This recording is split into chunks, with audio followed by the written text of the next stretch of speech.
Welcome to the We Are One podcast. Today we have Chris Anatra, the quantum business. That same exact group of people was coming down the mountain. And we were all like, we said hello to them again, but the same guy with the really funky bear fur patch jacket and the three ladies and the other guy friend. And we were like, didn't we just pass them on our way up? And now they're coming down the mountain. And then about 20 feet away, we heard them saying the same thing. Like, didn't we see those people before? So that, like, every single day, there were like timeline changes that were like right in front of our faces that we couldn't ignore. So how timelines were shifting was something that was unique. And a lot of times we have that as a personal experience. Like, we can personally, personal Mandella effects, and, an object was here and then, it's not there anymore, but then it's there 2 weeks later. So we all experience that on a personal level, but it's really cool when you're with a group of people and you're all together at the same time. Yeah. So what I think that all those things are messages for us and from our higher selves. I agree 100% with that terminology. What do you think that message was telling you? Yeah, I felt that the message was that the timelines were changing. So we were navigating into higher dimensional frequency bandwidth timelines, and it was showing the evidence that the timelines were changing, like right there in your face, can't deny it. Have you thought about what you can do with those timeline changes? How can you apply that? Yeah, I mean, anytime, so when there is a timeline change, if it's a positive timeline change, there'll be all types of things that will begin to manifest over the course of time. So right now we're recording this on the 5th. So I was there maybe 4 or 5 weeks ago. It was 4 weeks ago is when I was there.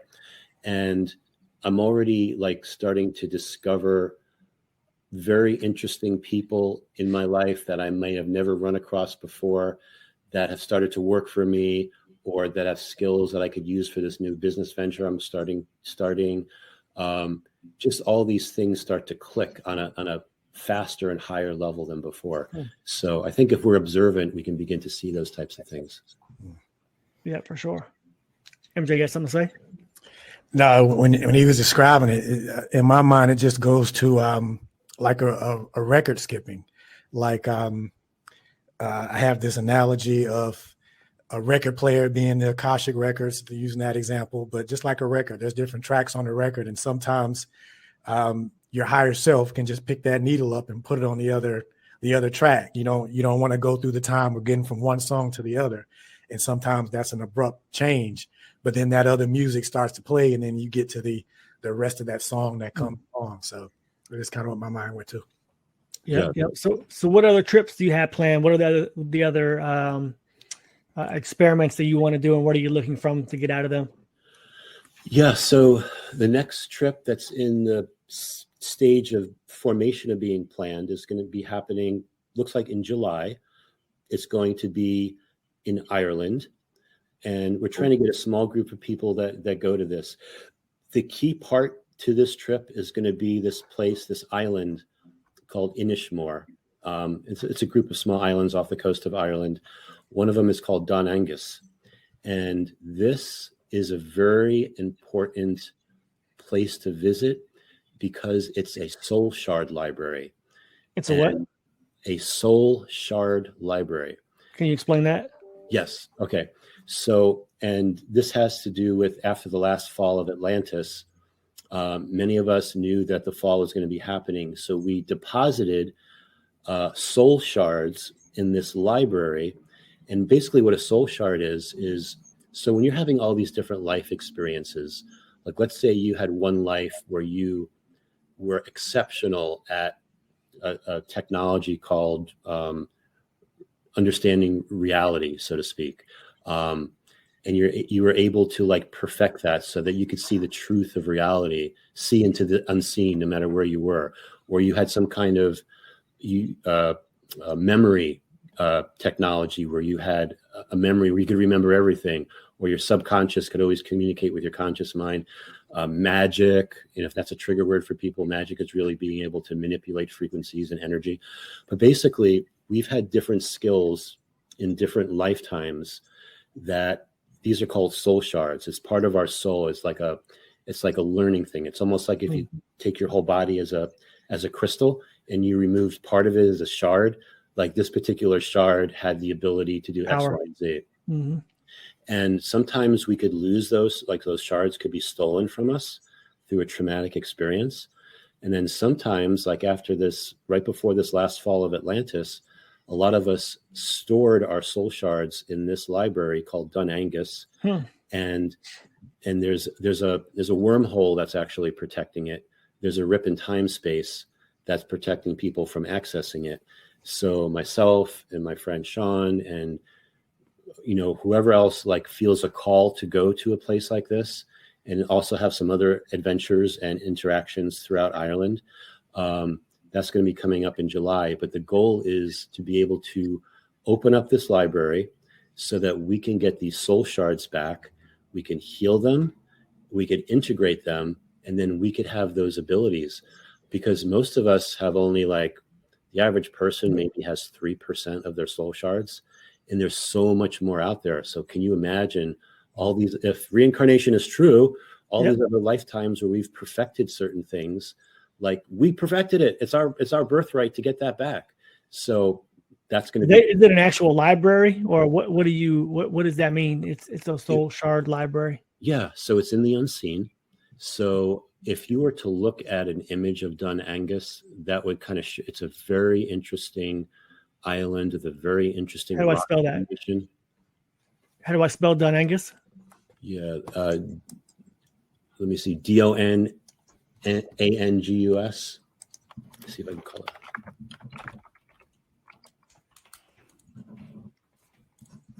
Is that correct? Okay. I've seen another spelling here. Dun Angasa. I would spell DUN. There's all different spellings for it. DUN space AONGHASA. Okay. Patch that in later. Yeah. So where are you guys looking to go since it's an unseen? I'm sorry, what was the term you used for that? Yeah. So it's not like a physical library you can see with your eyes. It's interdimensional. So it exists there, but it's hidden from the sight of our 3D vision. So basically what will happen is our higher selves will go there, and it's almost like the grid working concept. So we'll go there and we'll do the work. And actually, when I was first planning this, I was getting I get these electric shocks on my body every once in a while from beings or places that want to communicate with me. So it wants us to go. There's a place there on the island called the Wormhole, which is this perfectly shaped rectangular into the rock. People actually do cliff diving into it, but that's what we'll call it the dark forces have used to suppress the library. You want to be able to open it and be able to allow other people's higher selves to get access of that library and get their soul shards back. That's pretty cool, man. That's pretty cool. What it said it's off an island, is that correct? Yeah, the Inishmore Islands, INISHMORE, off of Ireland. Yeah, just hearing you describe it reminded me of Superman with the crystals in his crystal cave where they were storing memories in those crystals. So that's what my mind went hearing you describe it. That's pretty cool though. Yeah, here's where I go. So about a week and a half ago, I went to a past life regression therapist. And I was trying to, I've been trying to find one for a minute. I talked to Sean about it a little bit when he was in Orlando for the conference, but I really didn't have a clue why I wanted to do it.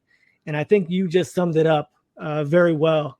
I think that our consciousnesses are not 100% here. And there are things that we have left that we don't have access to.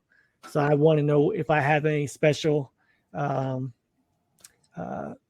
guess special powers, special abilities that I would have learned in a past life, and how I can access those to assist my manifestation of how I want to control this life. Yeah, exactly. And a lot of it goes back to Atlantis, because every time I check, like even with you guys, we've all have connections to Atlantis, and there's a lot of stuff we're trying to heal from that. When the different falls of Atlantis, especially the last one. So yeah, I keep getting Atlantis over and over. Like there's so much there that has to be resolved. MJ, what do you think about Atlantis? I was going to ask, do you have, because I've heard theories that Atlantis was in Africa, Eye of the Sahara. Yeah, Eye of the Sahara. I've heard some theories that it's actually America. Have you, what locations have you narrowed it down? All over. Oh, so yeah, when I see Atlantis in the records, I see that it was the continents. There are islands. So is there one Atlantis? I don't. That's not the way I see it. But Billy Carson says Atlantis is part of a civilization. It's not an actual place. The Eye of Atlantis is a place, he says. Yeah, I agree with that. It's part of it was a part of a worldwide civilization. And there was a long period of time when everyone was in peace. It was like peace, knowledge, sharing of knowledge, and then things started to happen and things started to come in that caused these 3 falls of Atlantis. When I see it in the records, the first fall happened in what we now call Antarctica. The second fall was the Eye of the Sahara area. And the third fall was in the Bermuda Triangle. Specifically off the Bermuda Triangle, there's this place called Plantinogenic Bank, which appears to be the focal point of where a wormhole was created into the antiverse, which caused the third fall of Atlantis. But Atlantis is actually still with us. Like there's actually islands that can phase in and out of time, like the island from that TV show Lost. At one point towards the end of the season, you could see it like phase that it disappeared and then it reappeared someplace else. There are actual islands that did that as well before the last fall, and they're phasing in and out of time to preserve themselves until we can get all this stuff resolved. That's pretty cool. That's pretty cool. I'm trying to share this picture that I sent to you, Chris, to bring it up. Was that from your car? Yeah, I have a couple in it. I don't know if you can see them clearly. Let's see if I can present it, share my screen. It's not a video file. It's a share screen. Yeah, while he's pulling that up, Chris, just curious. So you're a businessman, you have a software company. I'm just curious, how much of this information does the employees know about you? How much do you share about this in your business? Or do you kind of keep it on a professional level? Yeah, at the beginning, like when it came to Mandella Effects, I was having this thing called Mandella Mondays. We would have the staff meeting every Monday, and I would like bring up a Mandella effect or two. And it's really interesting because I started to scare people. They weren't like if someone hasn't reached their wake up date and you're starting to hit them with things to like change their reality. I actually had like one of my best programmers wind up leaving because he's like, Chris, because he remembered things the way I did, most of us did that are considered Mandela effects. And he's like, I don't know how to deal with this. So he wound up just like leaving the company. So some people are like, I thought I was like doing the right thing, but as I've learned, I don't like push it on anyone. Anyone knows if they want to talk to me about it, they can come to me. But even like my channel on YouTube, it's at a certain frequency, so that if you're not at least at a frequency, you'll have no desire. You're not going to catch it. Yep. It's like, this guy's crazy. Like, well, I'm not going to watch these. I'm not going to waste time watching these videos. And that's the way it works. But when someone's ready, then they find you, and then you can have a good conversation. Makes sense. Yeah, that's pretty cool. Let's talk really quick. I want to hold you too much longer. I have some questions about light language. I know that you speak it. I've seen you in action. It was pretty cool. We did a meditation with light language when we were in Orlando. Where did you first hear about this, and where did you learn to speak it or tap into it? Yeah. So when it comes to light language, around the time I was awakening, let's say a little bit later, 2017, 2018, I had heard of it, but I'm like, that's like gobbledygook. Like, how do what is this? People are talking like light language. And then I had this situation. I was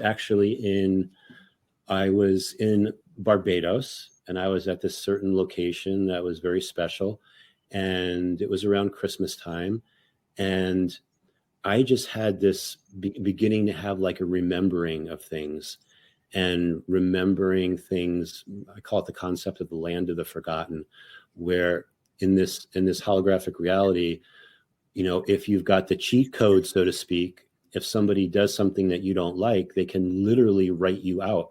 Just like you can insert a timeline, they could remove a timeline. And there's all kinds of examples of that. Like, oh, the days of King Arthur, that's all make pretend. But did King Arthur and, Camelot and Guinevere and did that actually exist? Or is it just like a fable as we're taught now? So basically I was getting all these different remembrance of things, and I had a huge breakdown. Like I literally had like a somatic release breakdown. And then all of a sudden, like I started speaking this language that I didn't know what I was saying, but it felt like very relieving.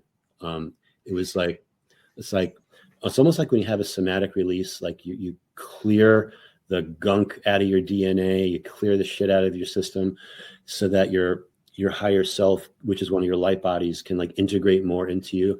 So I felt there was an integration going on, and I just started speaking light language. And there were people that were around me, and they were not close to me, they were far away. And immediately they could hear me because I was really loud. And they're like, Chris, you're speaking light language. And I'm like, what? So that was the beginning of me speaking light language, and then becoming more and more aware of what that actually meant, what light language is.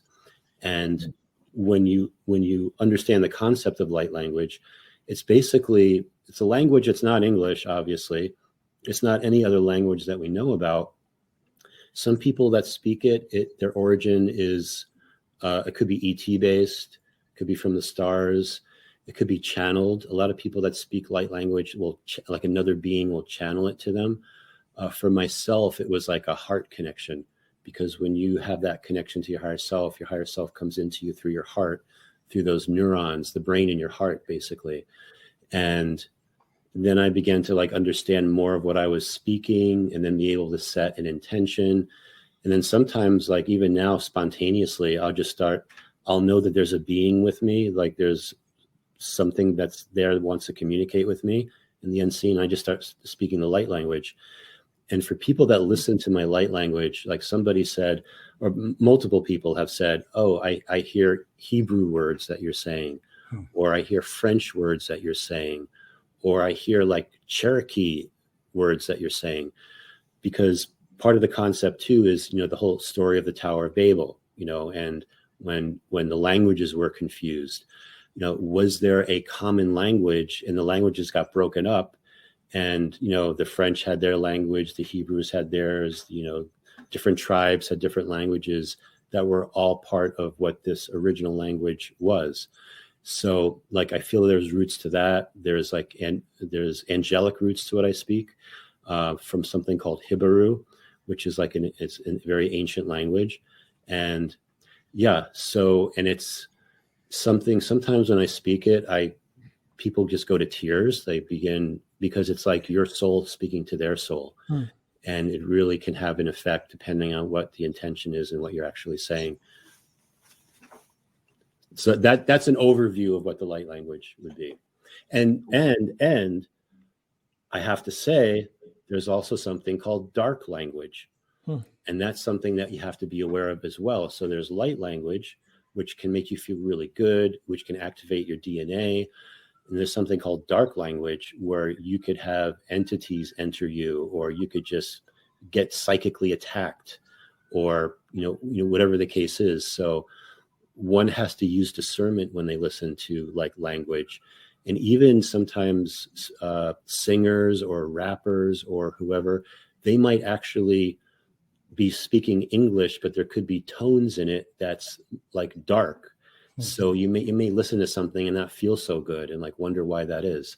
So, there's always like the balance. There's the light and there's the dark. So use your awareness to figure out what's best for you to listen to. Yeah, that's interesting. When you're having those experiences, are you aware of what you're saying, or do you hear what you're saying or how you're saying it, or is this something you realize afterwards?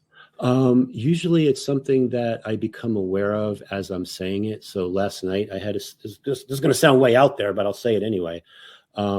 Last night I was having this experience where I felt like I started speaking light language all of a sudden, spontaneously, had no idea like that it was going to start coming on like it did. And I'm like, who am I speaking to? And I'm like, I'm talking to a dragon right now. Why am I talking to this dragon? Well, this dragon just became aware of you and wants to trade with you for, blah, blah, blah. So what does it want to trade for you? Like, it wants you to do a mission, and it wants you to do so like, as the conversation continues, you begin to get awareness. It's not like it's necessarily a word for word English translation, but it could be, because sometimes too, I'll set an intent to speak something, and then that intent comes through the light language. So let's say I want to do light language to help someone with their dreams, to like remember their dreams, or to have higher frequency dreams. Like, I can set that intent, and then that gets activated as well. So sorry guys, I got kicked off. Oh no, well, you're back. I'm back. Yeah, I'm interested to see how that works with the recording. It was still recording, but you missed the story about the dragon, which is pretty Well, interesting. guess what? I recorded it, so I'm gonna go back and watch it. Okay. No big deal. So, Chris, you talked a little bit about something that you have coming up. You're working on something. I know you touched on it a little bit. Is it something you're okay to discuss? What your intention is to do, or you don't have to give us the full synopsis? Was this about for business stuff? Yes. Or? Yeah. Okay. Yeah. So I was going to ask, what's next? What do you want to observe out of this reality? What's coming for you? And I know you have a project coming. So if you want to plug that to my 25 subscribers, I'm sure we could work that. Yeah. So, well, one of the things, a course to help people generate abundance in a way that's never really been taught before. So something that's very unique, and it's actually going to go into these different, it's going to start with one aspect about your relationship with money, for example. Thank you for watching the We Are One podcast. Good God, I'm sorry. That's okay. Yeah. So basically about abundance. It has to do with your relationship with money, and crazy things like collecting coins. Like, for me, that was something that as a child captured I loved collecting coins.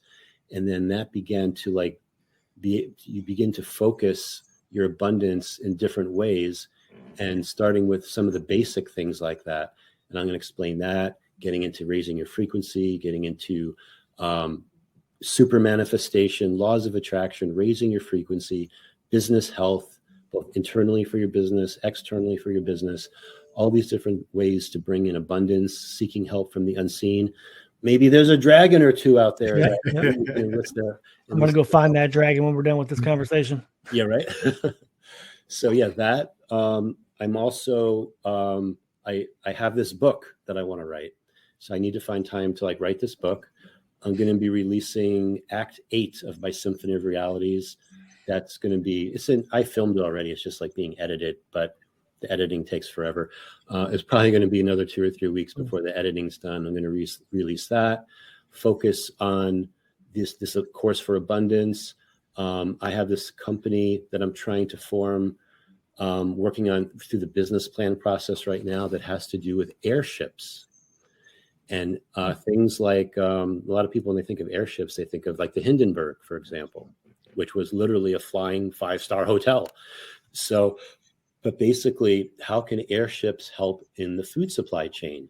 Mm-hmm. And there is a way airships can actually do that and bring fresher food to all different places so much easier than it could have done before. So, and then there's different technologies for airships. How is that going to work in the future? Google, Sergey Brin, I think, has his own little airship company.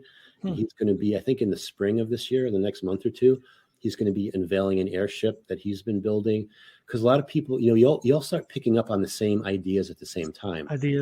Yeah, that's how the reality kind of works. So it's not just me, but other people are like, oh my God, airships are the way to go. And airships are usually the next step before anti-gravity. So right now we've got like, the fuel-based ways, with jets and so forth to get around. Airships are going to be the next wave. And then after airships is going to be anti-gravity technology. And that's going to change all kinds of things as well. But airships is like a middle ground for that. So working on through the business plan for that. And so the rest of my a lot going on. I'm sorry. You have a lot going on. Yeah, I got a lot going on. And it's like, it's fun because the way I feel is like, in this reality, you need to learn how to love your life and learn how to love the game. Because if this is a holographic reality, and this is a game, like I call it the Earth game within the Milky Way game, within the infinite game. If you want to look at it as a game, like learn to love the game, because a lot of us forgot that we're players, like player characters. We forgot this is a game for sure. Yeah. I feel like there's a lot of negative talk about the soul trap stuff going around, and people are just misinterpreting what they're missing here on Earth. So I believe that there's two choices you can have. You can either learn to appreciate what you have and create from there, or you can go down and be a victim. And the victim mentality doesn't help anybody. It certainly doesn't help you in what you want to manifest and create in your life. Right. Yep. Exactly. Well, I appreciated everything that you bring to the table, and we'll have to have you on when we hit 50 subscribers. We'll bring you back on. that might be sooner than you think, because I'm hoping. Yeah, because I can post this on my channel, and I'm sure Awesome. a lot of my subscribers will sign up and find your conversations with MJ, and Chad when he comes on every once in a while. Yeah, very informational. Yeah, so what we're trying to do with the channel is very simple. We're trying to create a tribe-like community where we can discuss these things, not just have videos to show what's going on or our opinions, but discuss them, bring the awareness to people, learn how to reframe it, which is important for me. And MJ wants to talk about action, which is what we can do with it. So you are the quantum businessman, and you're working on action, which I think is awesome. I'm working on more of the manifestation part of it, and what we can deal with, what we can change to improve our lives and our human experience. I appreciate it. Yeah, and I want to build.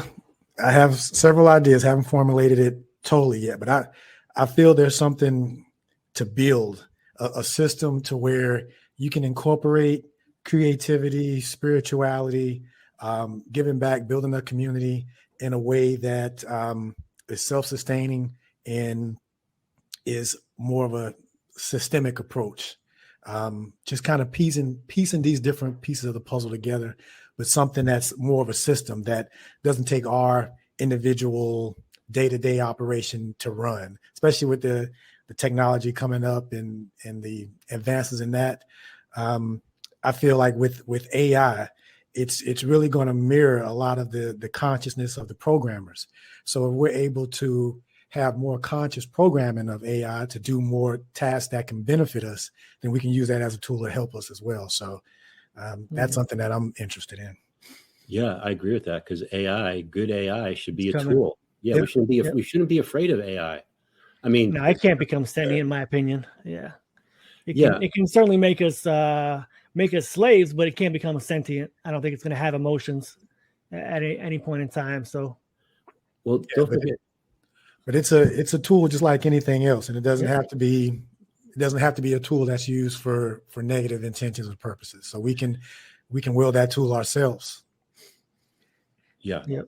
And it wasn't that long ago people were afraid of like calculators and computers, just old school computers. But we've adapted to them, and we see their usefulness and how they can save us time. So if a good AI can be harnessed to benefit humanity, I'm for that. I'm not for the Terminator negative kind. Right. Yeah, we don't want to manifest that, but we want to manifest a good one. Yeah. We may not have a choice. Maybe one comes with the other one. But we just got to be able to control it, So there's one more thing I got to ask you, because there's nobody that knows who you are that wouldn't be very upset if we didn't ask you about any new Mandela effects. So do you have any that you've seen lately? Yeah, there was one that I saw the other week, and I actually did talk about it on this show I do called Open Tables, but it was about 9/11. And basically, and actually, whenever I start looking at something, I seem to find a Mandela effect. But 9/11, you've got the two towers, right? The Tower 7. Well, Tower 7, that's a whole other story, right? Because that's craziness. Right. That tower should have never fallen. But the first two towers now fall out of sequence. So in my old timeline, one tower was hit, the second tower was hit, the tower that was hit first fell first, and then the second tower that was hit fell second. Now it happens in the reverse order. So first tower's hit, second tower's hit, then the second tower falls. So like it's like not the same sequence that it was. Now, if this is a Mandela effect, I started to look for evidence. So I remember like all these videos, one in particular, where when the tower was collapsing, people were running away. And there are certain parts of that scenery that is in my mind. I can't find that video anymore, but I found completely different videos, because if they fell out of sequence and it fell at a different time, it would have caught people off guard at a certain time. So now there's this whole story about this news anchor man that's filming it, and then the building collapses, and him and his cameraman, they run into this parking garage, and then this happens and that happens. And I'm like, I never saw this guy before in my life. And I thought I saw like all the videos that were out there. So could that be evidence that there's yet another type of Mandela effect related to 9/11? And there's a lot of 9/11 Mandela effects that are out there. So yeah, that was one of the things that I recently spotted. I spotted another one, which I don't want to talk about it yet. After my video comes out, I could come back and talk about it, but it has to do with Star Wars. And it's something to me like I never saw before that was very dramatic, not necessarily in the movie, but something that happened after the movie with one of the main actors, Mark Hamill, who plays Luke Skywalker. So yeah, so it seems like no matter where you look and focus your energy, you can find something out of place that don't add up. Yeah. All right, cool. I appreciate it. Chris, it's been awesome.